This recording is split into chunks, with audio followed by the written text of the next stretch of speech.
Hi again, doing a video again on golf tees. I did one yesterday and I don't think it was very good. I spoke about lots of other things and really should be just talking about the tees.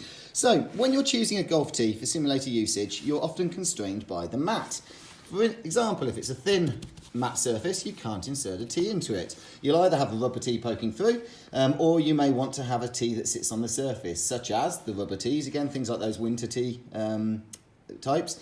A rubber holder that you can insert a tee into, or you may want to consider BIRTEE Pro tees. Now, BIRTEE Pro tees come in different sizes from 1/4 inch through to 2 inches. You can come in whatever colour you choose, and you can get a pack with one of each size, or you can get a pack that has 2 tees specifically in the size that you need for driving.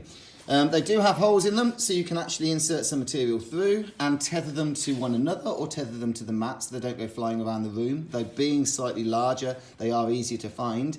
I also don't feel they break like you do with, I used Pink Castle tees and ended up with bits of tees and tees flying all around the sim room, which was a bit of a pain for clearing up. But they should be an option for you. There's a couple of other reasons why I think you should consider using a tee that sits on the surface. One is that every time you insert the tee into the mat, particularly when it's a deep pile surface, obviously, that you can insert it into, it's pushing fibres down, and that is going to cause unnecessary wear to the mat where you're putting the tee into. Not a big concern. Generally, I advise you try and tee up just slightly behind where you're going to be putting from. That way you're not disturbing it unnecessarily, but still, it can be something that you don't want to deal with. The other element is, with something like T35 being a deep, thick kind of mat, you do end up with a worn area where you're hitting irons, and that worn area is actually softening the fibres, which feels great to hit through.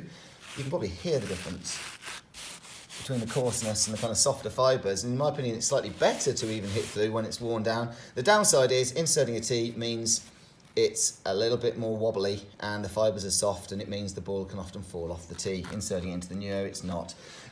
Just a couple of things to consider. If you do want to get a tee that sits on the surface, please consider BIRTEE Pro tees. Hybrid Me stock them. And please comment, let me know if you'd like me to cover anything else. There's no point me hitting shots with the different tees. My quality of strike simply isn't good enough. But hopefully that's been useful. Thank you.